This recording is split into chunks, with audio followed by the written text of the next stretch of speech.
नमस्कार। श्रीमद् भागवत गीता का पारायण का आज दूसरा दिन है। मैं आज दूसरा अध्याय श्रीमद् भागवत गीता का पढ़ने जा रहा हूँ। जैसा मैंने आपसे पहले भी कहा था, अभी हम केवल पढ़ने का कार्य करेंगे। इसके एक एक श्लोक को समझकर हमारे जीवन में किस प्रकार इसका हम इस्तेमाल कर सकते हैं, ये हम अगली सीरीज में करेंगे। तो चलिए शुरू करते हैं इसका पारायण। और इस पारायण से जो भी कुछ लाभ मिले, आपको सुनने से, पढ़ने से, ये सभी आपको मिले। मेरे आसपास दृश्य अदृश्य जो भी जीव जंतु है इस संसार में, जो भी दुखियारे हैं, उन सभी को इसका फल मिले, ऐसी मेरी शुभेच्छा है। शुरू करते हैं। दूसरा अध्याय। संजय ने कहा, हे धृतराष्ट्र। तब श्री कृष्ण व्याकुल चित्त अर्जुन से बोले, हे अर्जुन, अनर्थ के सेवन करने योग्य अपयशकारक मोह इस समय तुम्हारे मन में कहां से आया? तुम कायर मत बनो, यह शोभा नहीं देता। तुम हृदय की दुर्बलता को त्याग कर युद्ध के निमित्त खड़े हो जाओ। अर्जुन ने कहा, हे मधुसूदन, मैं रण में पूज्य भीष्म और द्रोणाचार्य के ऊपर बाण प्रहार कर कैसे युद्ध करूं? गुरुजनों को मारकर उनके रक्त से सने भोगों को कैसे भोगूंगा? हम नहीं जानते कि संग्राम में हम दोनों में से कौन जीतेगा। यदि हम जान भी लें तो भी जिनको मार करके हम जीवित रहना नहीं चाहते, वही धृतराष्ट्र के पुत्र हमारे सामने प्रस्तुत है। मैं आपसे पूछता हूं, जिससे निश्चय करके मेरा भला हो, वह मुझे समझाकर कहिए, क्योंकि मैं आपका शिष्य हूं। मुझे शिक्षा दीजिए।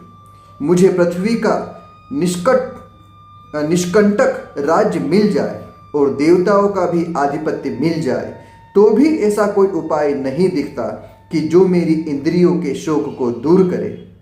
हे गोविंद, मैं युद्ध नहीं करूंगा। यह कहकर अर्जुन चुप हो गया। संजय बोला, हे राजन, दोनों सेनाओं के मध्य में खिन्न होकर बैठे अर्जुन से श्री कृष्ण ने ये वचन कहे, हे अर्जुन, जिसके लिए शोक नहीं करना चाहिए तो उसके लिए शोक करता है, और पंडितों जैसे वचन तो कहता है, परंतु पंडित लोग न मरों का शोक करते हैं न जीवितों का। यह बात असंभव है कि मैं पहले न था न तुम थे, और ये राजा थे, और इसके बाद भी नहीं रहेंगे। जैसे देहधारियों की इस देह की लड़कपन, जवानी, बुढ़ापा ये अवस्था होती है, तैसे ही मृत्यु के बाद दूसरी देह की होती है। इसलिए पंडित लोग मोक्ष को प्राप्त नहीं होते हैं। हे नर श्रेष्ठ, सुख दुख को समान मानने वाले जिस वीर पुरुष को ये ब्रह्म पदार्थ क्लेश नहीं देते, वह मोक्ष पाने का अधिकारी है। असत वस्तु का तो अस्तित्व ही नहीं और सम का अभाव नहीं। इस प्रकार इन दोनों को ही तत्वज्ञानी पुरुषों ने देखा है। जिससे सारा संसार व्याप्त है, उसको अविनाशी जानो, क्योंकि इस नाश रहित आत्मा का विनाश करने में कोई समर्थ नहीं है। अतएव हे भारत, तुम युद्ध करो। जो पुरुष इस आत्मा को मारने वाला तथा जो मरने वाले मनुष्य है या मानते हैं, वे दोनों ही ज्ञानी नहीं हैं, क्योंकि यह आत्मा न मरती है न मारती है। आत्मा न कभी जन्मती है और न कभी मृत्यु को प्राप्त होती है। नष्ट होने पर भी वह नाश को प्राप्त नहीं होती।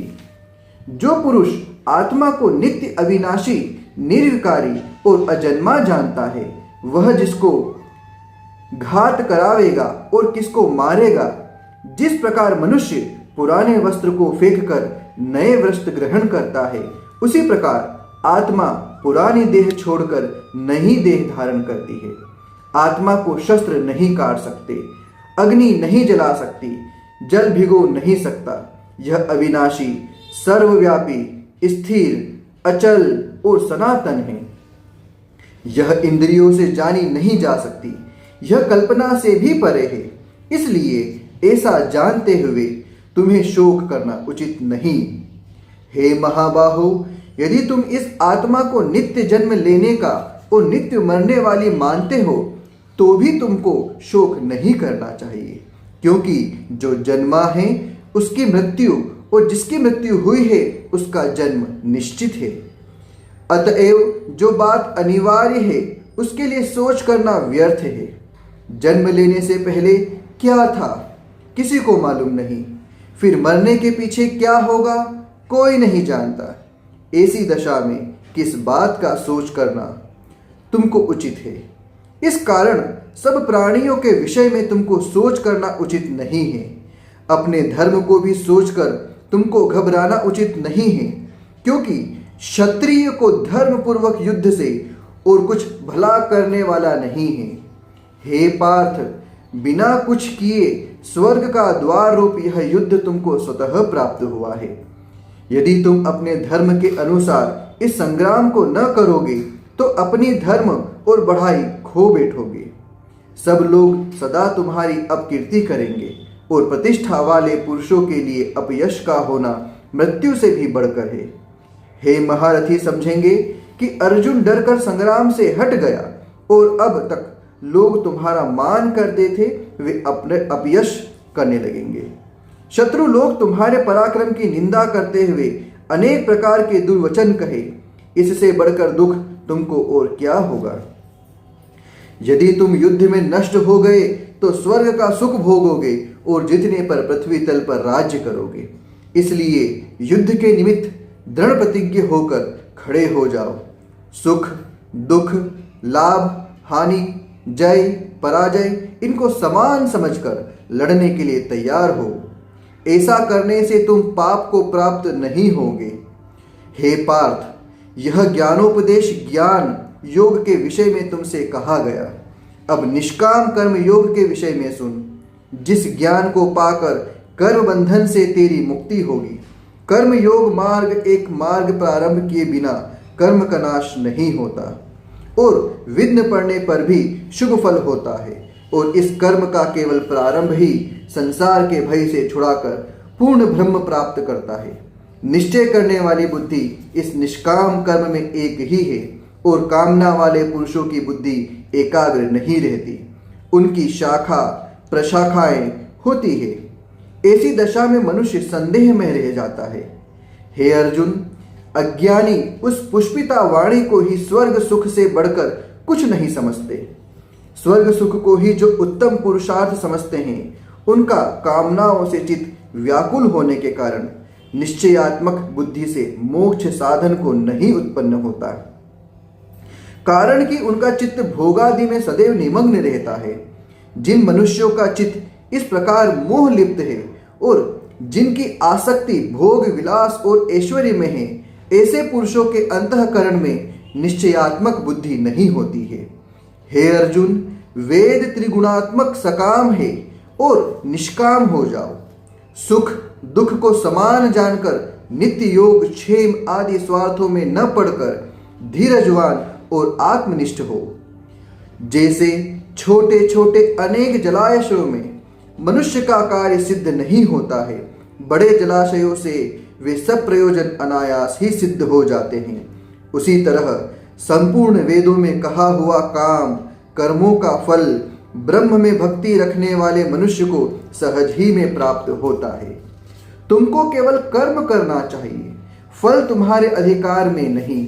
तुम न तो फल की अभिलाषा से काम करो, न निकम्मे ही रहो। फल की आशा त्याग कर कार्य की सफलता को समान मानकर तुम योगरत होकर कर्म करो। यही कर्म ज्ञान योग है। इस बुद्धि योग सहित कर्म से अन्य कर्म अत्यंत हीन है, इसलिए तुम बुद्धि योग का आश्रय ग्रहण करो। फल की इच्छा रखने वाले निकृष्ट होते हैं। निष्काम करने वाले पुरुष ईश्वर कृपा से इसी संसार में सुकृत तथा दुष्कृत इन दोनों ही का त्याग देता है। इसलिए तुम निष्काम कर्म में प्रवृत्त हो। कर्म फल को त्याग कर ही बुद्धि युक्त ज्ञानी पुरुष जन्म बंधन से हटकर मोक्ष को प्राप्त होते हैं। जब तुम्हारी बुद्धि मोह वन के बाहर निकल जाएगी, तब तुम्हारा मन आगे सुनने वाली तथा हुई बातों से विरक्त हो जाएगा। अनेक श्रुति स्मृतियों के वचनों के सुनने से तुम्हारी बुद्धि भ्रमित हो गई है। जिस समय वह निश्चल होकर आत्मा में स्थित होगी, तभी तुमको तत्व ज्ञान प्राप्त होगा। अर्जुन ने पूछा, हे केशव, आत्मस्वरूप में निश्चल बुद्धि वाला किसको कहा है? उसके लक्षण क्या है? श्री कृष्ण जी बोले, हे अर्जुन, जो महापुरुष मन की सब कामनाओं को त्याग देता है और अपने आप ही प्रसन्न रहता है, उसको निश्चल बुद्धि कहते हैं। दुख में इसके मन को खेद नहीं होता और सुख में इसको आसक्ति नहीं होती, और प्रीति, भय, क्रोध जिसके जाते रहते हैं वह महात्मा स्थिर बुद्धि वाला मुनि कहलाता है। जो शुभ पदार्थ प्राप्त होने से हर्ष नहीं करता, अशुभ से अप्रसन्न नहीं होता, उसी को स्थित बुद्धि जानना चाहिए। और कछुआ जैसे अपने अंगों को सिकोड़ लेता है, उसी तरह जो पुरुष अपनी इंद्रियों को विषयों से हटाता है, उसी की बुद्धि स्थिर जाननी चाहिए। निराहारी पुरुष के विषय घट जाते हैं, परंतु विषयों में उसकी चाह बनी रहती है। पर ब्रह्म का अनुभव होने पर चाह भी घट जाती है। हे अर्जुन, मोक्ष में प्रत्यक्ष करने वाले विद्वान व्यक्ति को भी प्रबल इंद्रिय बलात्कार से उसके मन को जीत लेती है। इसलिए सब इंद्रियों को विषयों से रोक मेरे विषय में तत्पर हो जावे। जिसने इंद्रियों को वश में कर लिया है, उसी की बुद्धि निश्चल है। जो पुरुष विषयों के ध्यान में रहता है, उसकी प्राप्ति हो जाती है। प्राप्ति होने से कामना होती है। इच्छा के पूर्ण न होने से क्रोध की उत्पत्ति होती है। क्रोध के अविवेक होता है। अविवेक से स्मरण शक्ति नष्ट हो जाती है। स्मरण शक्ति के नाश होने से बुद्धि क्षय होती है। जिसकी बुद्धि का नाश हुआ वह विनाश को प्राप्त होता है। जो पुरुष राग द्वेष से रहित हो अपने मन को वश में रखता है, वह शांति को प्राप्त होता है। शांति मिलने पर सब दुखों का नाश हो जाता है। प्रसन्न चित्त वाले की बुद्धि निश्चल होती है। जो पुरुष योग युक्त नहीं है, उसकी निश्चल बुद्धि उत्पन्न नहीं होती। ईश्वर में भावना नहीं होती। भावना के न होने से शांति प्राप्त नहीं होती। अशांत को सुख कहाँ से मिलेगा? जैसे वायु नाम को जल में खींच ले जाती है, उसी प्रकार इंद्रियां उस पुरुष की बुद्धि का नाश कर देती है जिसका मन विषय सिद्धि से इंद्रियों के पीछे लग जाता है।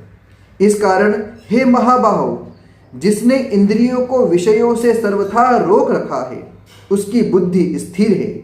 जो सब प्राणियों की रात है, उसमें संयमी जागता रहता है, और प्राणी मात्र जिस समय जागते हैं, मुनिजनों की वह रात्रि है। जल से भरे हुए समुद्र में और नदियों का जल भरने पर भी वह अपनी मर्यादा पर रहता है। उसी प्रकार जिस पुरुष में इच्छा के न रहने पर भी सब विषय भोग प्रवेश करते हैं, उसी को शांति मिलती है। विषयों की इच्छा करने वाले को शांति नहीं मिलती। जो सब कामनाओं को छोड़कर तथा इच्छा रहित विचारता है और ममता अहंकार जिसमें नहीं है, वह शांति को प्राप्त होता है। हे पार्थ, ब्रह्म स्थिति यही है। ऐसी स्थिति मिल जाने पर प्राणी फिर मोह में नहीं फंसता और अंत समय में निर्वाण ब्रह्म को प्राप्त होता है। इति श्रीमद् भगवत गीता सुपनिषद सुब्रह्म विद्या योग शास्त्रे श्री अर्जुन संवादे आत्म संयम योगो नाम द्वितीय अध्याय। तो ये आत्म संयम योग द्वितीय अध्याय पूर्ण हुआ। अब इसका महात्म्य बताया गया है, उसे भी मैं पारायण करने का करता हूँ। दूसरे अध्याय का महात्म्य। श्री नारायण जी बोले, हे लक्ष्मी, दक्षिण देश में एक पूर्ण नाम का नगर था। वहाँ एक देव सुशर्मा धनवान रहता था। वह साधु सेवा करता था। जब संत सेवा करते बहुत दिन बीत गए, तब एक बाल नामक ब्रह्मचारी आया। उसकी सेवा बहुत कही और विनय करी। हे संजति, मुझे कृपा कर श्री नारायण के पाने का ज्ञानोपदेश करो, जिससे मेरे जीवन का कल्याण और मुक्ति होवे। तब ब्रह्मचारी ने कहा, मैं तुझे गीता जी के दूसरे अध्याय का पाठ सुनाता हूँ। उसके सुनने से तेरा कल्याण और मुक्ति होवे। तू श्रवण कर। एक अयाली वन में बकरियां चराता था और वहां में भजन करता था। एक दिन रात को अयाल बकरियां लेकर घर को चला। मार्ग में एक सिंह बैठा था। एक बकरी सबसे आगे चली आती देख शेर भाग गया। तब अयाली यह आश्चर्य देखकर बड़ा चकित हुआ और मैं वहां आ खड़ा हुआ। उस चरवाहे ने मुझे कहा, मैंने यह आश्चर्य देखा कि बकरी को देख शेर डर से भाग गया। तुम त्रिकालज्ञ हो, वह वृत्तांत मुझे कह सुनाओ। संत ने कहा, हे अयाली, मैं तुझे एक पिछली वार्ता सुनाता हूं। यह बकरी पिछले जन्म में डायन थी। जब इसका पति मर गया तब यह बड़ी डायन हो गई। जिस सुंदर लड़के को देख खा लेवे। और यह शेर पिछले जन्म में फंदक था। वह पक्षी पकड़ने वन को गया और डायन भी वन को गई। वहां डायन ने उस फंदक को खा लिया। अब वही फंदक शेर हुआ और वह डायन बकरी हुई। शेर को पिछले जन्म की खबर है, इसलिए वह बकरी को देखकर शेर से जाना कि अब भी मुझे खाने आए हैं। तब अयाली ने कहा, मैं पिछले जन्म में कौन था? तब संत ने कहा, तू पिछले जन्म में चांडाल था। अयाली ने कहा, हे ब्रह्मचारी जी, कोई ऐसा भी उपाय बताए जिससे हम तीनों ही इस अधम देह से छूटे। तब संत जी ने कहा, हम तुम तीनों का उद्धार करते हैं। यह कह संत ने गीता जी की अक्षर सुनाए।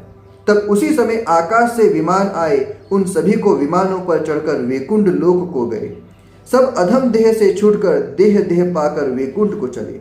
तब श्री नारायण जी ने कहा, हे लक्ष्मी, जो मनुष्य श्री गीता जी के ज्ञान को पढ़े सुने वह अवश्य मुक्ति को प्राप्त होता है। तो इसमें कथा का महात्म्य बताया गया है, परंतु मैं आपसे कहूँगा पढ़ना, सुनना, श्रवण करना अच्छी बात है, लेकिन इसे जब तक आपने जीवन में नहीं अपनाएंगे, जैसे कि इस दूसरे अध्याय में अपनी स्थित बुद्धि के बारे में समझाया गया है, स्थित प्रज्ञ बनने की बात समझाई गई है। तो अगर इंसान स्थित प्रज्ञ बनने की प्रयास नहीं करेगा, या फिर हम बात कर लें कि यदि वो अपनी इंद्रियों को नियंत्रित करने का प्रयास नहीं करेगा, तो वह मोक्ष को कैसे प्राप्त कर पाएगा। तो हमें इस गीता ज्ञान को सुनकर आचरण में लाना, प्रयास करना, यही हमारे लिए उचित रहेगा।